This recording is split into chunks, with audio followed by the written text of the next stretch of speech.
14. 이상 적멸분. 상을 여의어 적멸함.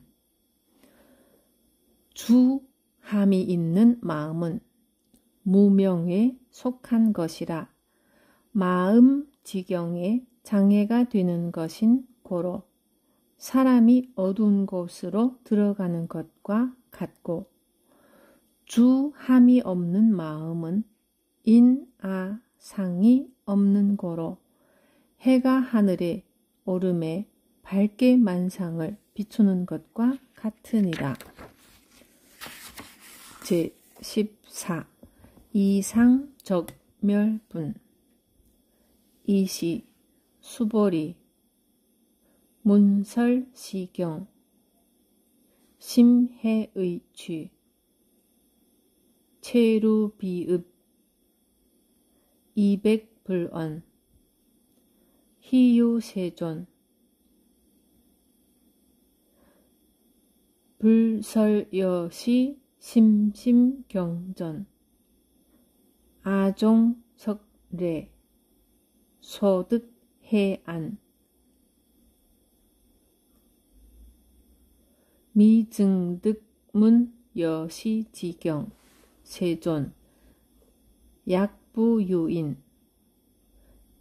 득문시경 신심청정 즉생실상 당지시인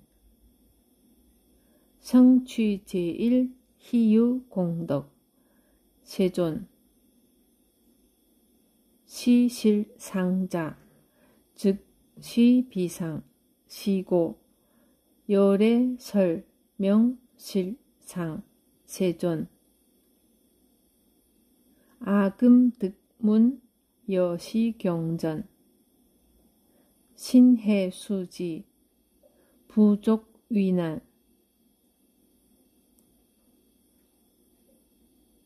약당내세 후오백세 기유중생 득문시경 신해수지 시인 즉 위제일희유 하이고 차인 무아상 무인상 무중생상 무수자상 소이자하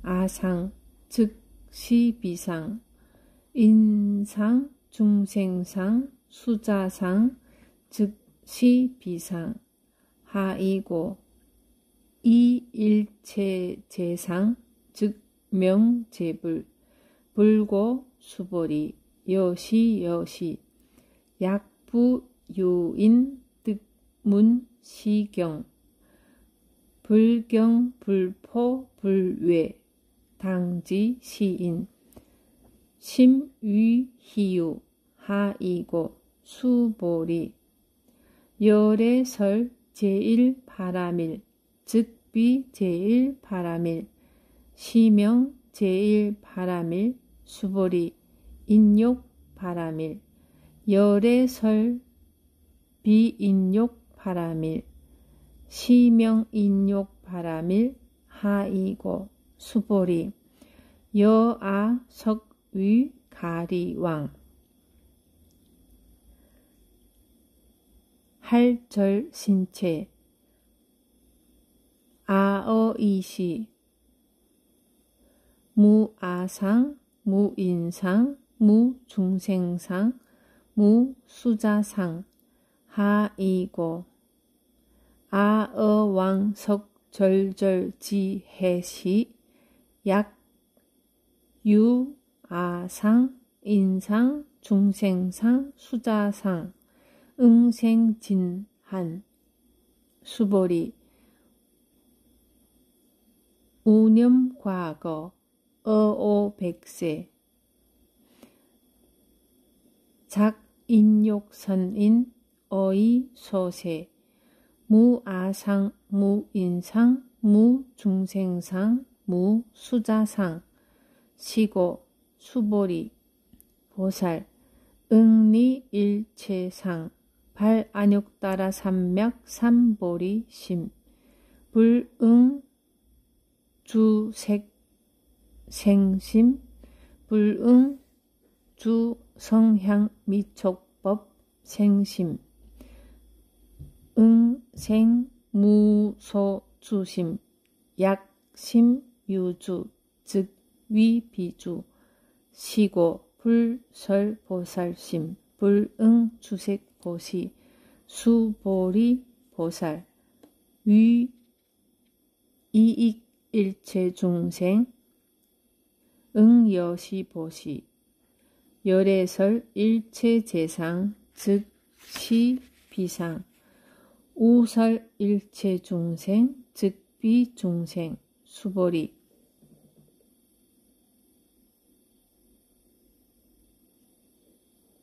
열애 시진어자 실어자여어자 불광어자 불이어자 수보리 열애 소득법 자법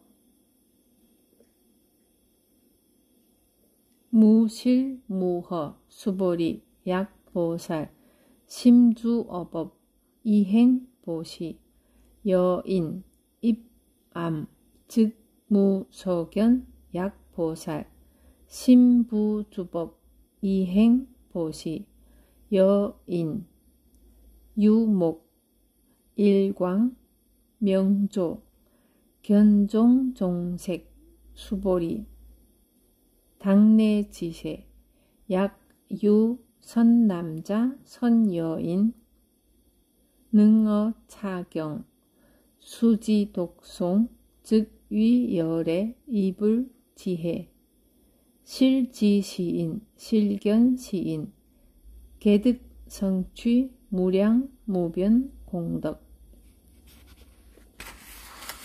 그때 수보리가 이경 설하심을 듣고 깊이 깨닫고는 감격해 눈물을 흘리고 울며 부처님께 말씀드렸습니다.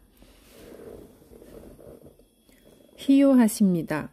세존이시여 부처님께서 이와 같이 깊은 경을 말씀하심은 제가 옛적부터 얻은 해안으로는 일찍이 이와 같은 경을 얻어 들은 적이 없습니다. 세존이시여 만일 다시 어떤 사람이 이 경을 얻어 듣고 믿는 마음이 청정하여 곧 실상을 내면 마땅히 이 사람이 제일 희유한 공덕을 성취하였음을 알겠나이다. 세존이시여 이 실상이라는 것은 곧 상이 아닌 까닭에 열애께서 그 이름을 실상이라고 말씀하십니다. 세존이시여 제가 이제 이 경을 얻어 듣고 믿고 알아 받아 지니기는 어렵지 아니하지만 미래 후오 백세에 어떤 중생이 이 경을 얻어 듣고서 믿고 이해하고 받아 지니면 이 사람은 곧 제일 희유한 사람이 될 것입니다. 왜냐하면 이 사람은 아상, 인상, 중생상, 수자상이 없기 때문입니다. 왜냐하면 아상이 곧 상이 아니며 인상, 중생상, 수자상이 곧 상이 아니기 때문입니다. 왜냐하면 일체상을 여의면 곧 그 이름이 부처이기 때문입니다. 부처님께서 수보리에게 말씀하셨습니다. 그렇다. 만일 다시 어떤 사람이 이 경을 얻어 듣고 놀라지 않고 겁내고 두려워하지 않는다면 이 사람은 심히 희유한 사람인 줄 알아야 한다. 왜냐하면 수보리여 열애가 제일 바라미를 말함이 제일 바라밀이 아니라 그 이름이 제일 바라밀이기 때문이다. 수보리여 인욕 바라밀이 열애가 인욕 바라밀을 말함이 아니라 그 이름이 인욕 바라밀이니라. 왜냐하면 수보리여 내가 옛적에 가리왕에게 신체를 베이고 끊김을 당할 때 내가 그때 아상이 없으며 인상이 없으며 중생상이 없으며 수자상이 없었느니라. 왜냐하면 내가 지나간 옛적에 마디마디 사지를 베이고 끊길 때에 만일 아상과 인상과 중생상과 수자상이 있었다면 응당 성내고 원망하는 마음이 생겼을 것이기 때문이다. 수벌이여, 또 과거 500세에 인욕선인이었을 때에도 아상이 없으며 인상이 없으며 중생상이 없으며 수자상이 없었느니라. 그러므로 수벌이여, 보살은 응당 일체 상을 여의어 안욕따라 삼맥삼보리심을 일으키나니 세계에 머물러 마음을 내지 말며 소리와 향기와 맛과 감촉과 법에 머물러 마음을 내지 말지니 마땅히 머무는 바 없는 마음을 내어야 한다.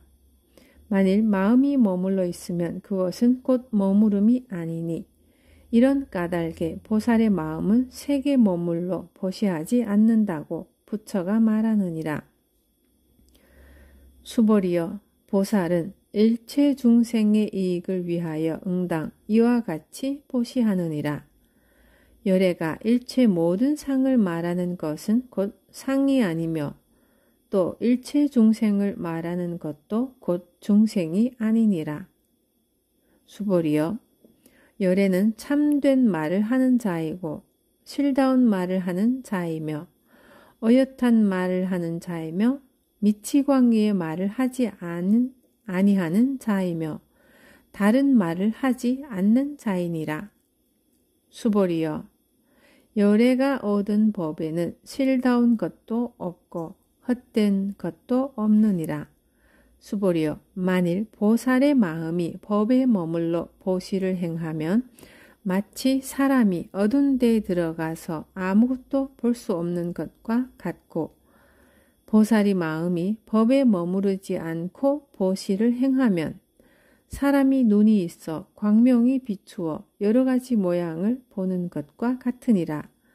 수벌이여, 미래 세에 만일 선남자 선여인이 능히 이 경을 수지 독송하면 열애는 부처의 지혜로서 이 사람들을 다 알며 다 보나니 모두 무량무변한 공덕을 성취할 것이니라. 이와 같은 경을 일찍이 들은 바 없습니다. 그때 수보리가 이 경 설하심을 듣고 깊이 깨닫고는 감격해 눈물을 흘리고 울며 부처님께 말씀드렸습니다. 희요하십니다. 세존이시여. 부처님께서 이와 같이 깊은 경을 말씀하심은 제가 옛적부터 얻은 해안으로는 일찍이 이와 같은 경을 얻어 들은 적이 없습니다. 세존이시여, 만일 다시 어떤 사람이 이 경을 얻어 듣고 믿는 마음이 청정하여 곧 실상을 내면 마땅히 이 사람이 제일 희유한 공덕을 성취하였음을 알겠나이다. 한치 앞이 보이지 않는 깜깜한 밤길을 헤매며 걷는 사람처럼 괴로운 인생을 살던 사람이 부처님 법문을 듣고 깨달아서 인생의 모든 어둠이 일시에 사라져 버립니다. 그런 깨달음의 순간을 만나면 그의 얼굴은 더없이 환하게 빛나고 눈에서는 눈물이 하염없이 흘러내립니다.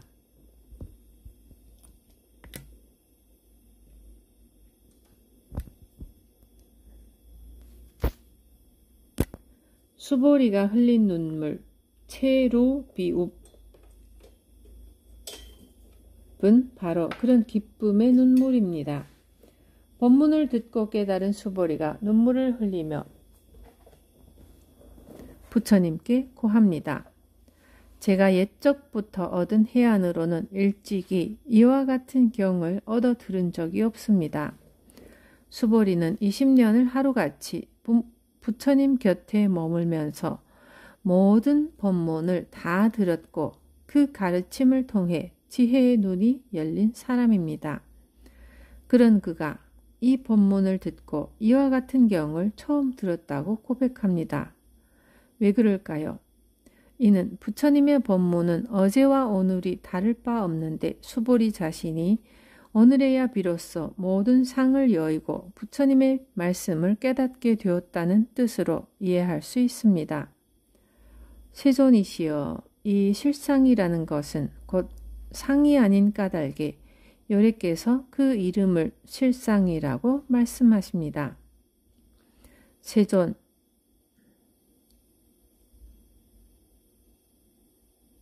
시실상조, 즉 비상, 시고, 요래, 설, 명, 실상. 12분별을 끊고 아집을 타파해 모든 번뇌가 사라졌다 해도 실상이란 또 하나의 상에 이끌린다면 그는 또다시 법을 고집하는 어리석음, 법집의 수렁에 빠지고 맙니다. 허상이라는 실체와 실상이라는 실체가 따로 존재하는 게 아닙니다. 허상을 떠난 실상이 별도로 있지 않습니다. 이것이 사실이다, 이것이 현실이다 하고 알았던 그것은 실은 허망한 것이고 꿈 같은 것이고 아지랑이 같은 것이고 헛것이라는 사실을 깨달으면 그것이 바로 실상을 보는 것이고 실상을 깨닫는 것입니다. 중생은 허상이라는 것이 따로 있고 실상이라는 것이 따로 있어서 허상을 벗겨내면 그 밑에 있는 실상을 보게 된다는 헛생각에 빠져있기 일쑤입니다. 실상이라는 말에 실상이라는 또 하나의 상을 지으려고 합니다. 그러나 허상이라는 것도 실상이라는 것도 없습니다. 상이라 할 것이 없기에 그 이름이 실상일 뿐입니다.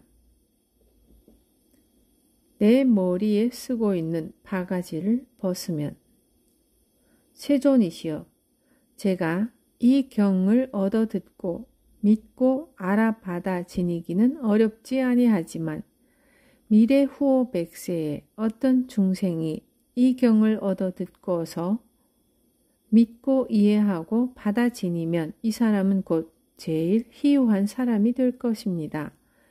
왜냐하면 이 사람은 아상, 인상, 중생상, 수자상이 없기 때문입니다. 왜냐하면 아상이 곧 상이 아니며 인생상, 중생상, 수자상이 곧 상이 아니기 때문입니다. 왜냐하면 일체 상을 여의면 곧 그 이름이 부처이기 때문입니다. 부처님이 열반이 들고 후호백세가 되면 부처님의 바른 법을 찾기 어려운 시기를 맞게 됩니다. 부처님 당시의 제자들도 금강경의 가르침을 깨치기가 어려웠는데 과연 이런 말법 시대를 살아가는 중생이 이 경을 듣고 받아 지닐 수 있을까요?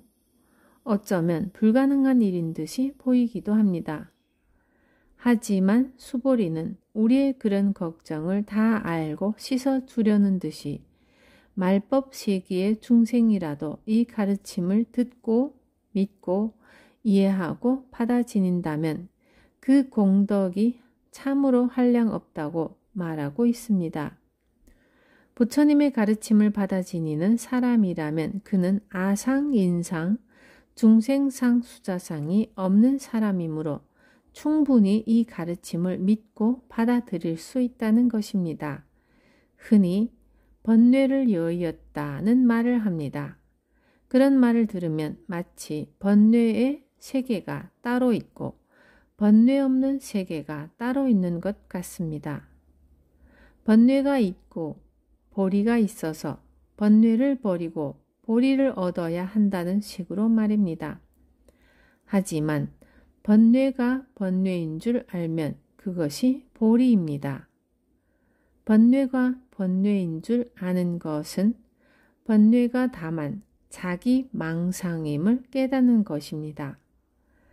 번뇌가 다만 망상인 줄 아는 것은 꿈을 깨는 것과 같고 꿈을 깨면 그것이 헛것이고 집착할 바가 못 되는 줄을 저절로 알게 됩니다. 그러면 번뇌는 더 이상 나를 괴롭힐 수 없습니다. 그것이 바로 보리입니다.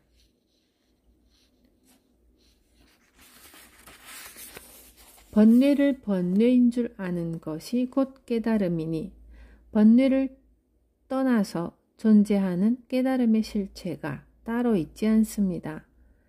번뇌는 즉 보리입니다. 그와 마찬가지로 모든 상을 떠나면 그것이 부처지 부처라는 존재가 어디 따로 있는 게 아닙니다. 우리는 순간순간 상에 사로잡혀 삽니다. 지금 내가 상에 사로잡혀 있음을 알아차려야 합니다. 그래야 희망이 있지 그렇지 않으면 죽을 때까지 꿈속을 헤매게 됩니다. 상에 사로잡힌 사람은 머리에 큰 바가지를 뒤집어 쓴 채 사는 사람입니다. 바가지가 눈을 가린 탓에 앞이 보이지 않으니 늘 이 사람 저 사람과 부딪힐 수밖에 없습니다. 그래서 사람들과 부딪히지 않으려면 바가지를 벗어야 한다고 일러주면 왜 내가 바가지를 벗어야 됩니까? 하고 불평불만을 합니다. 내가 바가지를 벗으면 상대와 부딪히지 않게 피할 수 있으니 내게 가장 좋은 일입니다. 물론 나는 그대로 있고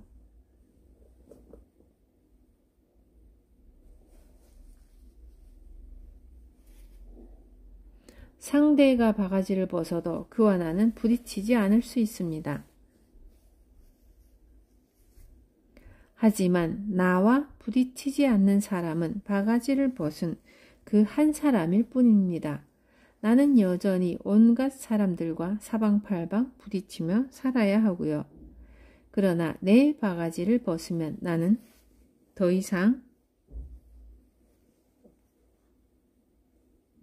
누구와도 부딪히지 않는 자유로운 삶을 살게 됩니다. 부처님께서 수보리에게 말씀하셨습니다. 그렇다. 만일 어떤 사람이 이 경을 얻어듣고 놀라지 않고 겁내고 두려워하지 않는다면 이 사람은 심히 희유한 사람인 줄 알아야 한다. 왜냐하면 수보리여 열애가 제일 바람이를 말함이 제일 바람일이 아니라 그 이름이 제일 바람일이기 때문이다. 상을 가지고 있는 사람은 금강경의 가르침을 듣고 이해하고 받아 지니기는커녕 무슨 말도 안 되는 소리를 하냐고 거부하려 듭니다. 당신이 가진 상을 깨뜨려야 한다고 말하면 반발심이 일어나 저항하려 합니다. 정말 이렇게 해도 괜찮을까? 그러다 나만 손해보는 게 아닐까? 이렇게 의심하는 마음이 듭니다. 가르침대로 하면 안 될 것 같고 큰일 날 것 같고 불가능할 것 같습니다. 그렇게 가르침을 믿지 못하는 마음은 불안과 두려움을 낳습니다. 이렇게 하나라도 더 가지는데 집착하고 권위와 명예를 얻기 위해 노심초사하는 사람에게는 모든 상에 집착하지 말라는 금강경의 가르침이 큰 두려움으로 다가올 것입니다. 그동안 의지해온 삶의 기둥을 송두리째 빼앗기는 것 같아 겁이 나기도 하겠죠. 그러니 누구나 금강경의 가르침을 듣고 놀라거나 겁내거나 두려워하지 않고 받아들인다면 그는 세상에서 제일 희유한 사람입니다. 이치로 따져 이 도리가 옳다고 이해하는 수준만 되어도 그는 이미 도의 길에 들어선 셈입니다.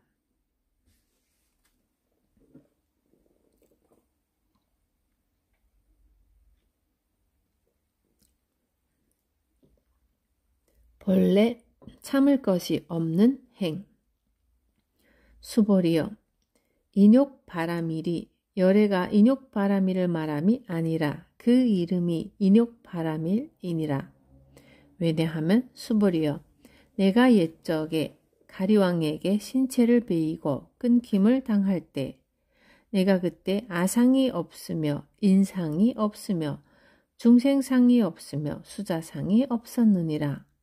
왜냐하면 내가 지나간 옛적에 마디마디 사지를 베이고 끊길 때에 만일 아상과 인상과 중생상과 수자상이 있었다면 응당 성내고 원망하는 마음이 생겼을 것이기 때문이다.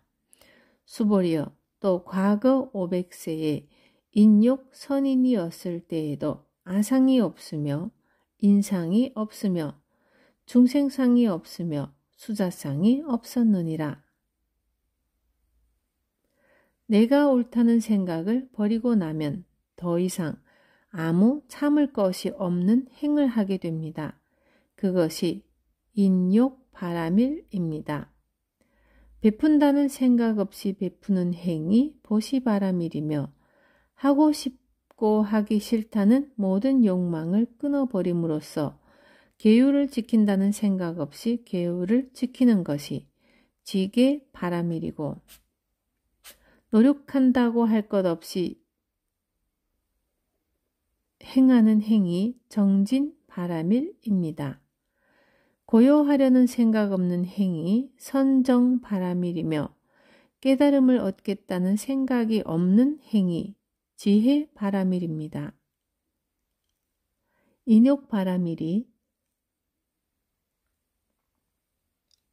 열애가 인욕바라밀을 말함이 아니라 그 이름이 인욕바라밀이라고 한다는 가르침이 그런 이치입니다.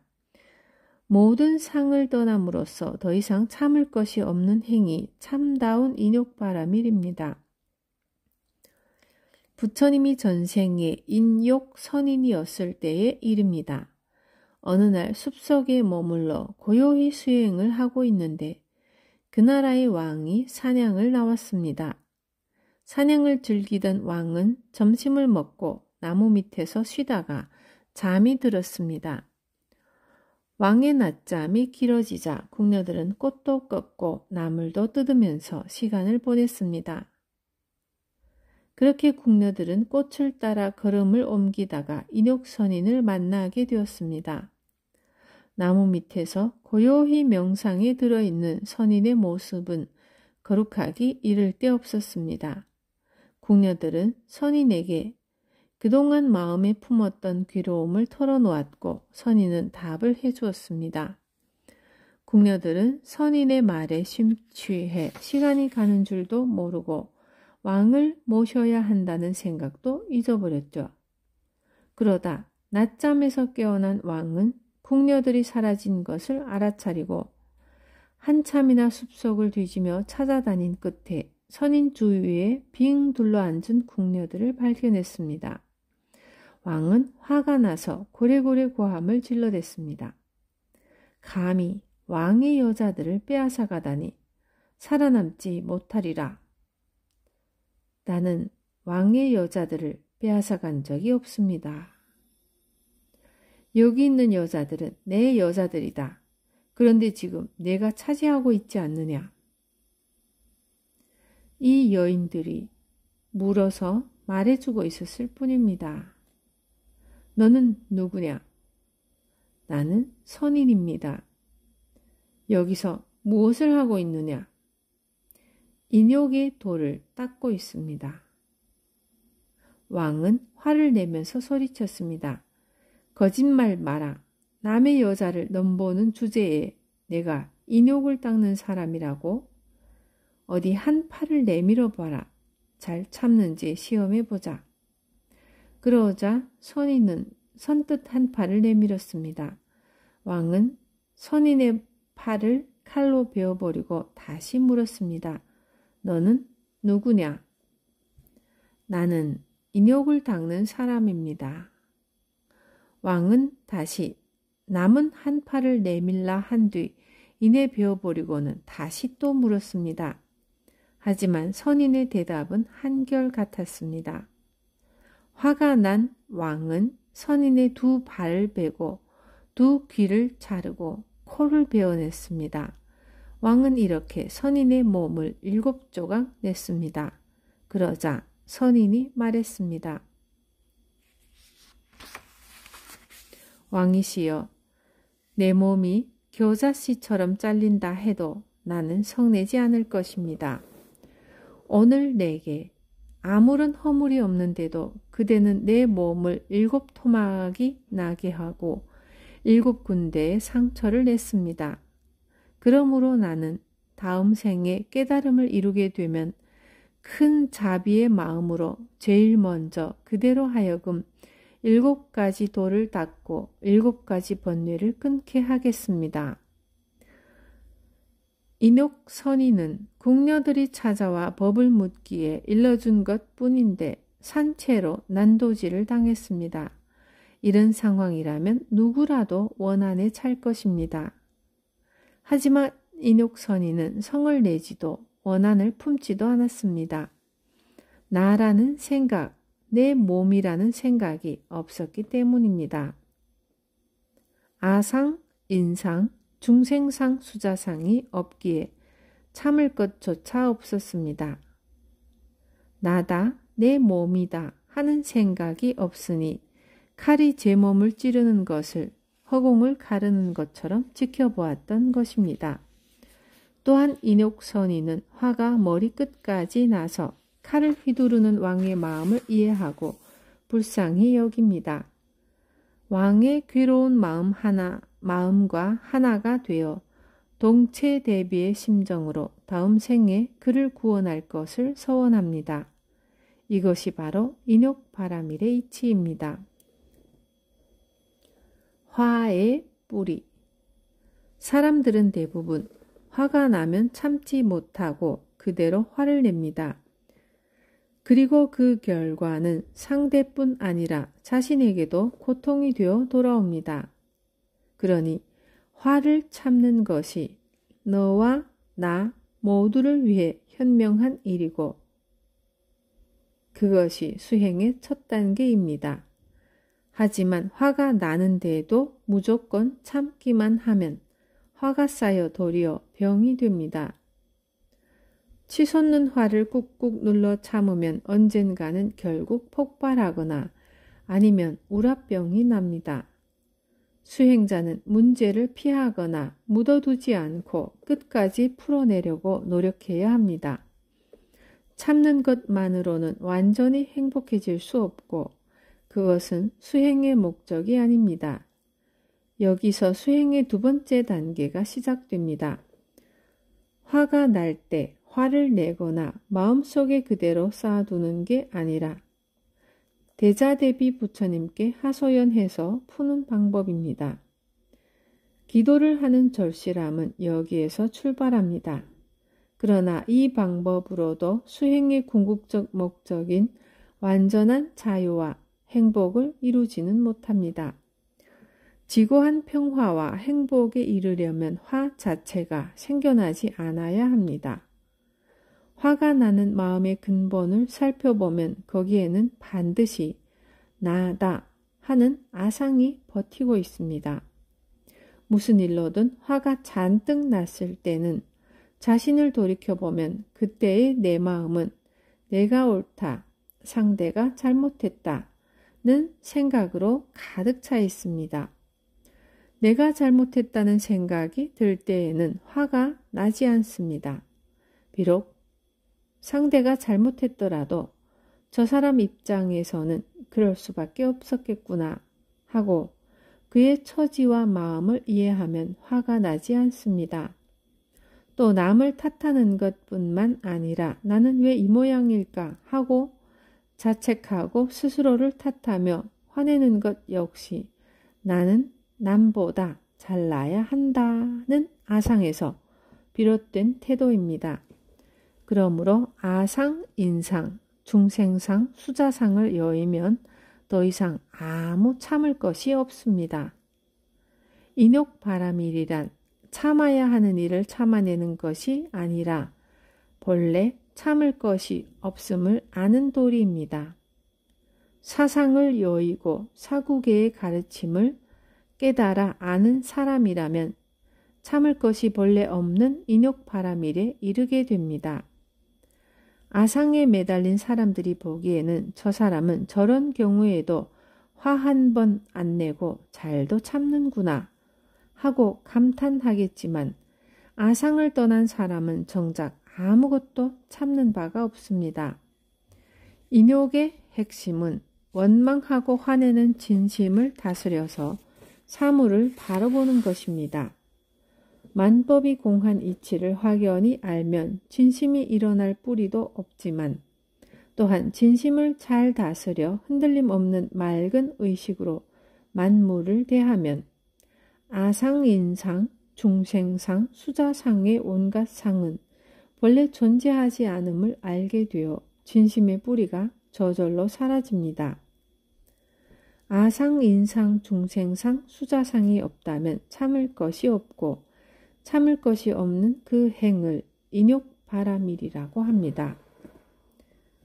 무량 무변한 공덕을 성취하리니 그러므로 수보리여 보살은 응당 일체상을 여의어 안욕따라 삼맥 삼보리심을 일으키나니 색에 머물러 마음을 내지 말며 소리와 향기와 맛과 감촉과 법에 머물러 마음을 내지 말지니 마땅히 머무는 바 없는 마음을 내어야 한다. 만일 마음이 머물러 있으면 그것은 곧 머무름이 아니니 이런 까닭에 보살의 마음은 색에 머물러 보시하지 않는다고 부처가 말하느니라. 수보리여 보살은 일체 중생의 이익을 위하여 응당 이와 같이 보시하느니라. 열애가 일체 모든 상을 말하는 것은 곧 상이 아니며 또 일체 중생을 말하는 것도 곧 중생이 아니니라. 보살이 일체 중생을 위해 행하는 보시바라밀도 중생을 위해 보시한다는 생각이 없기 때문에 보시바라밀이라고 이름합니다. 남을 위해 보시한다는 것은 이미 나와 남을 구분하는 것입니다. 보살에게는 나니 남이니 하는 구분이 없습니다. 나와 남의 구분이 없는 경지에서 보면 무슨 일을 해도 그것은 모두 자기 자신을 위한 당연한 행위입니다. 다만 나와 남을 구분하기에 바쁜 범부 중생의 눈에 보살은 자기를 희생하고 남을 위해 보시를 행한다고 보일 뿐입니다. 왼손에 상처가 나면 오른손이 그 상처를 치료합니다. 오른손은 왼손을 치료하면서 남을 위해 희생한다든가 보시한다는 생각을 하지 않습니다. 그 둘은 본래 한 몸이므로 오른손은 왼손의 아픔을 함께 합니다. 보살이 중생의 고통을 치유하는 마음도 그와 같습니다. 그렇게 너를 위해 내가 희생한다는 생각이 없는 베품, 너를 위해 내 것을 내준다는 생각이 없는 보시가 보시바라밀입니다. 하지만 아상, 인상, 중생상, 수자상을 여인 무주상 보시나 육바라밀과 같은 보살행이 아무리 위대한 가르침이라 해도 그것을 단지 부처님의 좋은 말씀으로만 여기고 행하지 않으면 아무 소용이 없습니다. 부처님은 중생들의 물러나는 마음을 염려해 다시 한번 간곡히 말씀하십니다. 수보리여 열애는 참된 말을 하는 자이고 실다운 말을 하는 자이며 여여한 말을 하는 자이며 미치광이의 말을 하지 아니하는 자이며 다른 말을 하지 않는 자이니라.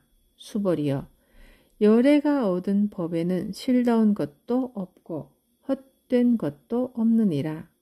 수보리여 만일 보살의 마음이 법에 머물러 보시를 행하면 마치 사람이 어두운 데에 들어가 아무것도 볼 수 없는 것과 같고 보살의 마음이 법에 머무르지 않고 보시를 행하면 사람이 눈이 있어 광명이 비추어 여러 가지 모양을 보는 것과 같으리라. 수보리여 미래세에 만일 선 남자 선 여인이 능히 이 경을 수지 독송하면 열애는 부처의 지혜로서 이 사람들을 다 알며 다 보나니 모두 무량무변한 공덕을 성취할 것이니라. 가난한 친구가 있습니다. 그 친구가 불쌍해서 그를 도와야겠다고 마음먹었다면 그것은 상에 집착하는 보시입니다. 상에 머무는 보시에는 반드시 바라는 마음이 따르게 마련입니다. 그래서 상대가 고맙다는 인사를 안 하거나 진심으로 고마워하는 빛을 보이지 않거나 나중에 잘 살게 되었으면서도 은혜를 갚지 않으면 배은망덕한 놈이라고 미워하고 원망하는 마음이 생깁니다. 이것은 내가 내 스스로를 괴롭히는 행위입니다. 그런데 정말로 아무 바라는 마음 없이 베풀었다 해도 그것이 도리어 상대를 괴롭히는 경우가 있습니다. 나한테 도와달라고 부탁한 것도 아닌데 친구에게 돈이 필요할 것 같아서 그의 호주머니에 막무가내로 돈을 넣어주는 경우입니다. 내가 보기에는 그가 궁핍해 보여도 사실 그는 돈이 없는 불편함을 문제 삼지 않는 사람일 수도 있습니다. 혹은 그가 원하는 것은 돈이 아니라 일자리나 다른 것일 수도 있습니다. 이렇게 이 사람은 가난하다, 이 사람은 돈이 필요하다는 모양을 짓고 도와주었다면 거기에 아무 바라는 마음이 없었다 해도 그 베품은 보시 바라밀이 되지 못합니다. 자기 생각, 자기 관점, 자기 상에 사로잡혀 남에게 무언가를 해주는 것은 결국 서로에게 괴로움이 됩니다. 상대가 필요하니 달라고 하는 것은 주지 않아서 문제가 생기고 상대가 필요 없다고 거절하는 것은 주려고 해서 문제가 됩니다. 이것이 자기를 중심에 놓고 중생을 구제하려는 어리석음입니다. 이런 식의 보시는 중생을 이롭게 하지 못합니다. 보살은 어떤 상도 짓지 않고 중생의 요구에 수순합니다. 자기 생각과 요구대로 중생을 이끄는 게 아니라 중생의 처지와 요구에 따라 그에게 필요한 이로움으로써 제도합니다. 그래서 중생은 보살에게 비쳤다는 생각이 없습니다. 이것이 보시 바라밀입니다. 하지만 중생은 매사를 자기식으로 자기 입장에서 바라봅니다. 이렇게 세상 사람 각자가 자기 관점을 고집하다 보니 갈등이 생기고 싸움이 일어날 수밖에 없습니다. 내 고집과 내 생각에 갇힌 채로 세상을 보고 있었음을 깨우쳐야 합니다. 그래야 그 사람은 그럴 수도 있었겠구나 하는 이해와 참회의 마음이 일어납니다.